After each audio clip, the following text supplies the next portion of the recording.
네, 안녕하세요 여러분. 오늘은 20강 크리스트교 중심의 서유럽 문화가 발달하다 라는 부분에 대해서 선생님과 함께 살펴보도록 하겠습니다.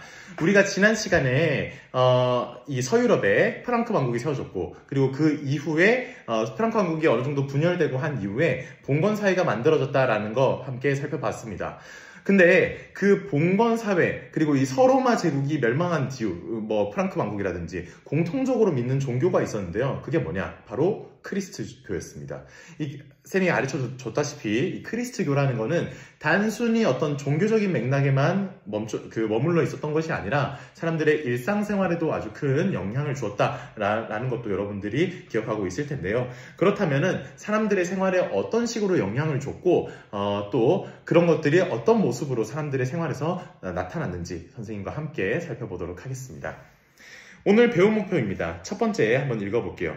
크리스트교 세력이 확산하고 교황의 권력이 강력해졌음을 설명할 수 있다라고 했습니다. 여러분들, 누구 세력이 커졌다? 그렇죠. 크리스트교 세력이 확산되었고 밑줄 긋고요. 두 번째, 그 크리스트교의 짱이었던 누구의 힘도 세졌을까? 그렇죠. 바로 이 교황의 권력도 굉장히 강해졌다라고 해서 오늘 볼 거는 뭐냐면은 교황, 그러니까 종교적인 짱인 교황과 그 정치적인, 그러니까 세속의 짱이었던 이 황제가 한판 뜨는 거를 보도록 하겠습니다.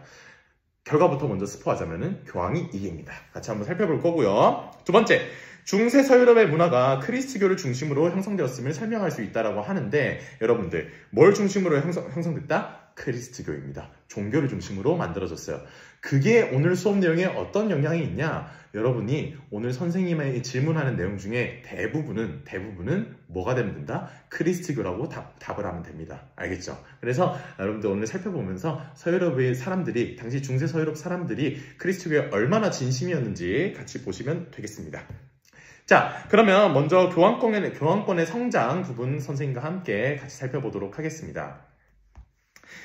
교황권의 성장의 첫 번째는 이 교회가 세속화된 부분부터 먼저 나오게 됩니다. 교회가 세속화되었다 할 때 이 세속화가 무슨 뜻이냐, 여러분들. 세속화가 무슨 뜻이냐면은 그 반대말의 뜻을 알면 조금 더 잘 이해를 할 수 있을 것 같아요. 이 세속화가 뭐냐면은, 이 반대말이 뭐냐면은, 세속적이다의 반대말은 뭔가 성스럽다, 종교적이다, 이런 게 그 반대말이라고 생각을 하시면 되겠습니다. 여러분들, 성스럽다 이런 느낌 뭐야? 뭔가 기도할 것 같고, 종교적이다, 뭔가 막 술도 안 먹을 것 같고, 굉장히 바르게 살 것 같은 그런 느낌 있잖아요. 돈이나 이런 데는 1도 관심 없을 것 같은 느낌 오죠?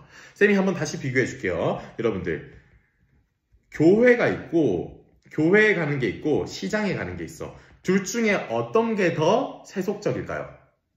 어떤 게 더 종교적일까요? 그렇죠. 보게 되면은, 교회 가는 게 조금 더 종교적이고 성스럽고 그렇겠죠. 성스럽다 이런 느낌이겠죠. 근데 반대로, 그러면 시장, 그 교회 반대에 있는 시장은 어떤 느낌일까? 시장은 조금 더 화면이 이상하네요.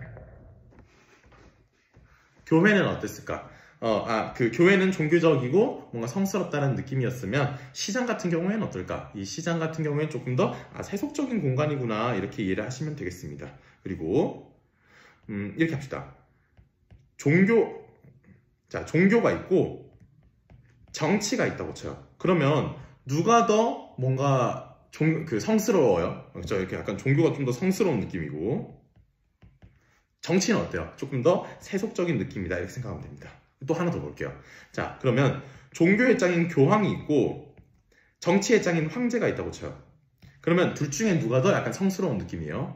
그렇죠. 교황이 조금 더 성스러운 느낌이고, 황제는 조금 더 세속적인 느낌이다. 이렇게 이해를 하시면 되겠습니다. 그래서 이 세속적인 건 뭐냐? 종교적인 거, 성스러운 거랑 좀 더 반대로 가는 거구나, 이렇게 여러분들이 이해를 하시면 되겠습니다. 그래서 같이 한번 보도록 하겠습니다. 이 크리스트교가 언제 확산되게 되냐? 지난 시간에 배웠던 이 프랑크 왕국의 보호 아래 크리스트교 세력이 확장되었고요. 교회는 그로 인해서 정신세계뿐만 아니라 사람들의 일상생활에까지 유럽 사회에 큰 영향을 미쳤다라는 거예요. 근데 여러분들 뭔가 이 권력을 가지고 특권을 가지게 되면 조금 더 이렇게 더 원하게 되겠죠. 욕심은 끝이 없으니까. 그래서 어떻게 됐나? 9세기쯤부터 되면은 이 교회가 조금 더 세속화되는 모습을 보이게 됩니다. 어떻게 되냐면요, 이 교회에 있었던 성직자들이 왕과 그리고 봉건 제후들 우리 뭐 영주님 이런 사람들 있잖아요. 그런 사람들로부터 봉토 땅을 받아가지고 봉신이 되는 거예요. 알겠죠? 이 봉신이 뭐라 했어? 봉건 사회에서 주종관계에서 땅을 받은 신하를 우리가 봉신이라 그런다 했죠. 땅을 받은 신하가 되고, 또 성직자 임명권까지 왕과 제후가 차지하는 일이 많아졌다라고 해요. 자, 생각해봐요.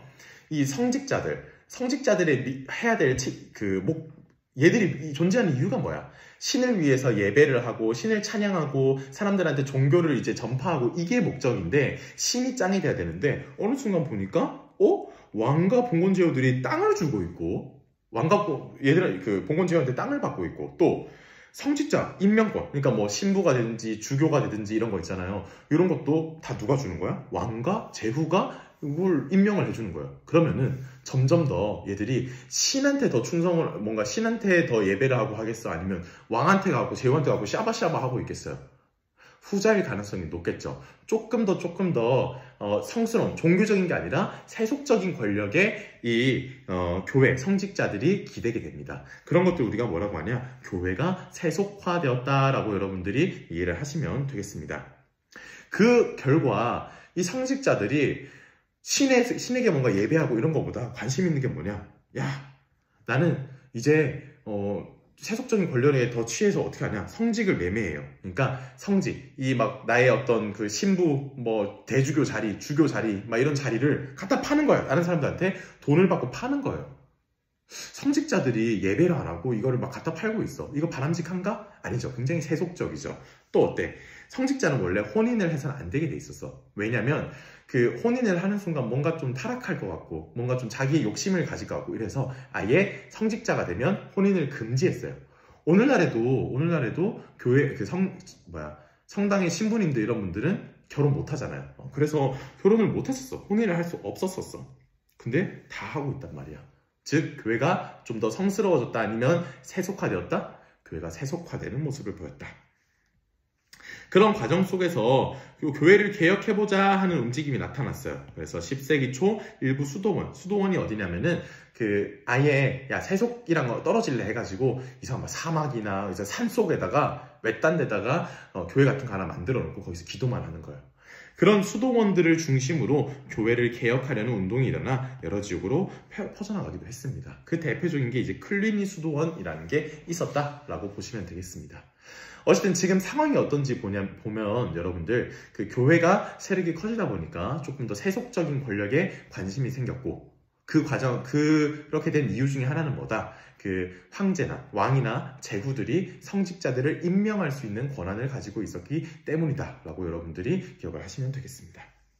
그런 과정 속에서 교황과 황제가 대립을 하는 카노사의 굴욕이라는 사건이 발생하게 됩니다. 우리 만화 한번 같이 보도록 하겠습니다. 이 사람은 교황입니다. 교황이 이제 빡이 친 거예요. 왜 빡쳤어? 야, 성직자들은 교회의 짱인 내가 임명을 해야지 왜 왕과 제후, 너네 세속 권력들이 왜 임명을 하고 있냔 말이야. 너네들이 임명하는 거 용납할 수 없어. 교황 외에는 그 누구도 성직자를 임명할 수 없다 라고 했어요. 그러면 누가 기분이 나쁘겠어? 황제, 제후들, 이런 사람들이 기분이 나쁘겠죠. 그래서 황제도 빡이 칩니다. 뭐야? 교황? 황제인 나도 성직자를 임명할 권리가 있다. 야, 우리 교황 갈아치워버리자 라고 얘기를 했어요. 근데 그 밑에 있었던 신하들이 반응이 어땠을까? 그게 이제 한번 기다려봐요. 그러니까 어쨌든 황제가 이렇게 얘기하니까 교황이 또 빡이 쳐요. 그래서 야, 주님의 이름으로 신성 로마 제국의 황제 하일리 4세를 파문한다. 파문은 잘라버리겠다라는 거예요. 잘라버린다 라는 거예요. 즉 기독교 사회에서 너는 투명인간 취급하겠어 라고 얘기를 해버려요. 그러니까 이제 제후들이 생각을 하는 거야.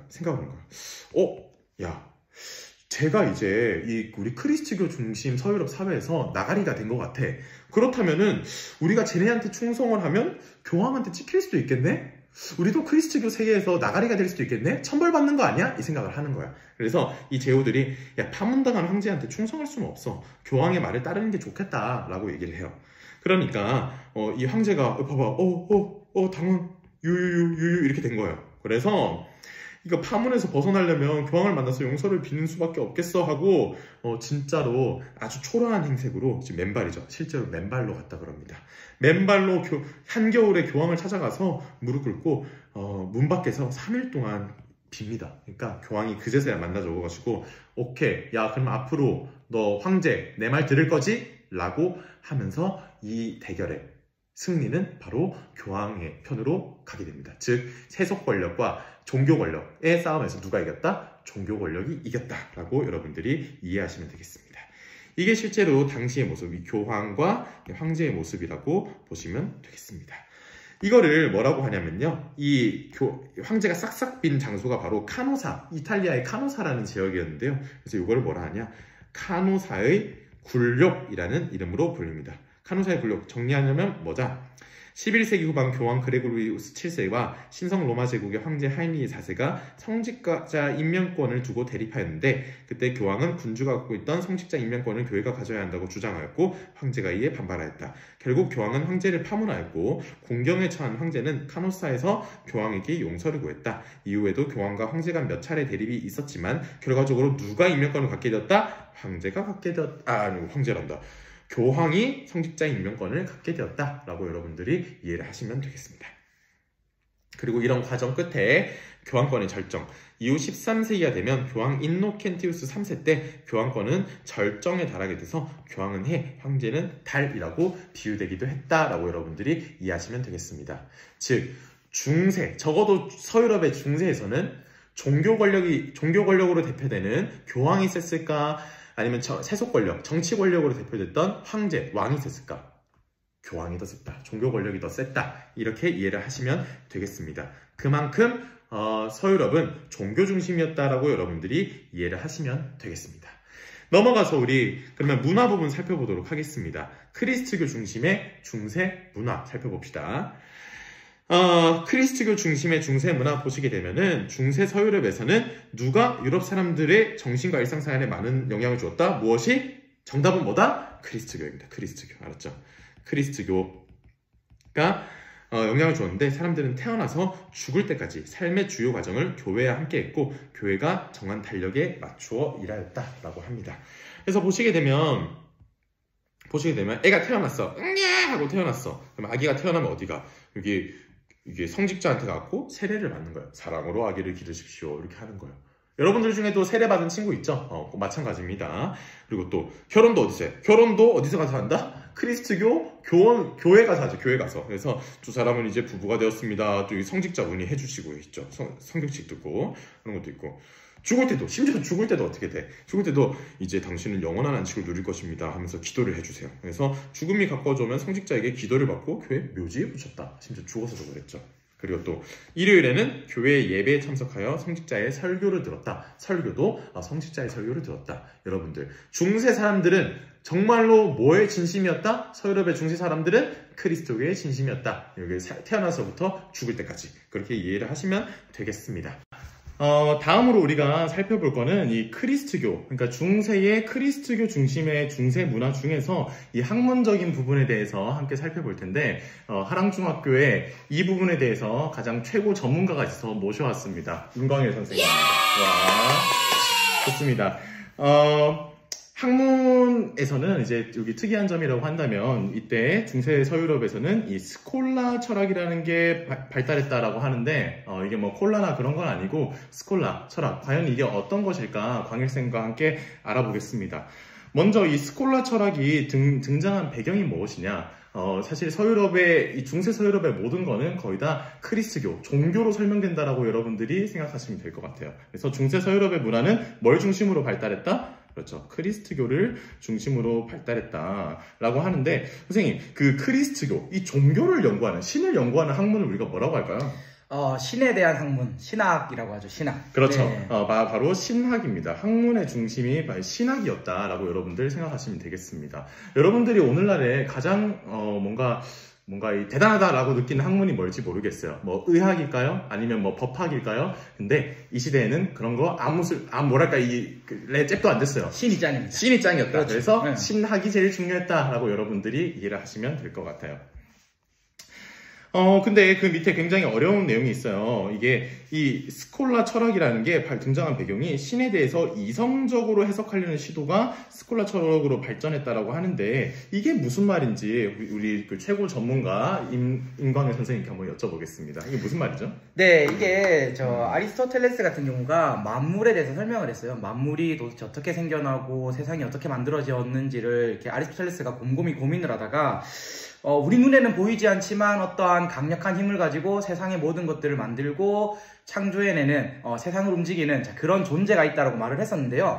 자, 그 말을 요 스콜라 철학을 대표하는 인물인 잠시 후에 등장하게 될 그 분께서 벤치마킹을 해오신 거죠. 그걸 벤치마킹을 해오셔가지고 자, 인간이라는 게 왜 생겨나고 세상이 왜 생겨나고 자, 그거를 만든 주체가 누구다? 누가 제일 중요하다고 이 시대에는? 바로 신이죠. 자, 그런 식으로 신의 존재를 증명하고자 하는 그런 움직임들이 일어났고 그 움직임을 중요시하게 신의 존재를 증명하는 것을 중요시하는 그런 철학이 바로 요 스콜라 철학이라고 생각하시면 되겠습니다.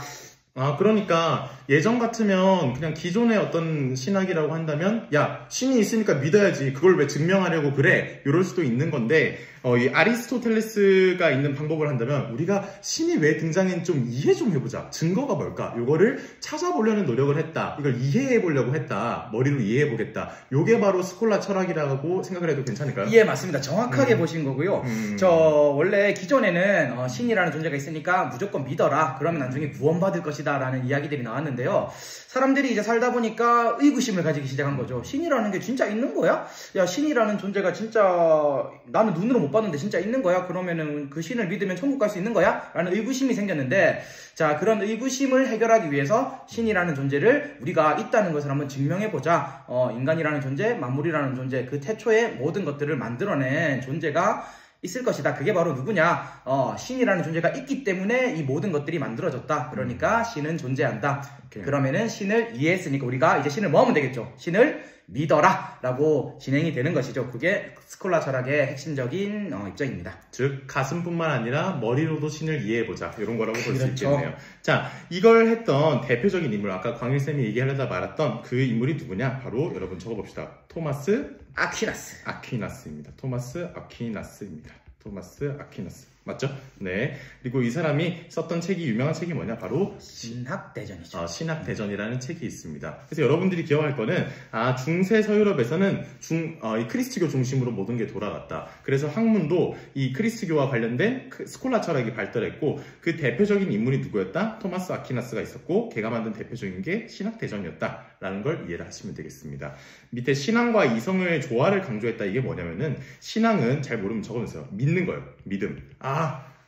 신 짱짱맨, 신 너무 좋아. 이성은 뭐냐면 머리로 이해하는 거였죠. 이건 머리 알았죠? 그래서 신앙과 이성, 믿음뿐만이 아니라 머리로도 이해해보자. 가슴뿐만이 아니라 머리로도 이해해보자. 그게 바로 스콜라 철학이다. 중세 서유럽에서는 스콜라 철학이 발달했다. 여러분들이 이렇게 이해를 하시면 되겠습니다. 그리고 마지막으로 학문과 관련지어서 하나 더 살펴볼 텐데요.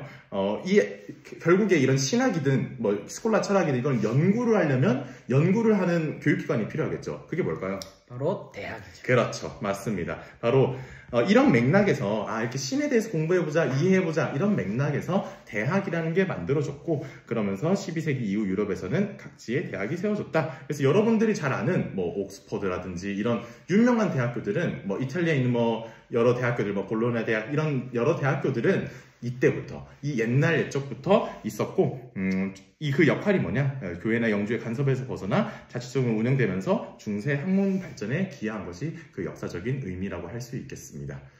광일쌤과 함께 우리 그 학문적인 부분에 대해서 잘 배워보았죠? 다음으로는 건축에 대해서 선생님과 함께 살펴보도록 하겠습니다. 건축은 크게 우리가 두 가지 양식을 기억을 하시면 되겠습니다. 첫 번째 양식은 로마네스크 양식이라는 양식인데요. 이 로마네스크 양식의 특징은 뭐냐? 요걸 이제 동그란 천장을 돔이라고 합니다. 돔과 반원의 아치 보이죠 여러분? 이런 아치가 특징이었다. 아치형. 요게 돔과 아치를 특징으로 하는 건축 양식이 바로 로마네스크 양식이고요. 대표적인 거는 이탈리아의 피사 대성당이라고 있습니다. 그게 대표적입니다. 피사 대성당은 여러분들이 이미 알아요. 익숙한 게 보이지 않나요? 그쵸, 요거. 기울어져 있는 이 피사의 사탑, 이게 피사 대성당에 있는 겁니다. 이런 돔 형태와 둥글둥글한 아치, 전반적으로 둥글둥글한 게 바로 로마네스크 양식이다 기억하면 되고요. 고딕 양식은 12세기에 유행을 했습니다. 그래서 뾰족한 탑과 화려한 색 유리, 스테인드 글라스를 특징으로 하는 건축 양식이라고 하는데요. 보세요, 뾰족한 탑, 첨탑이 있죠. 이걸 뾰족한 탑을 한자로 첨탑이라 합니다.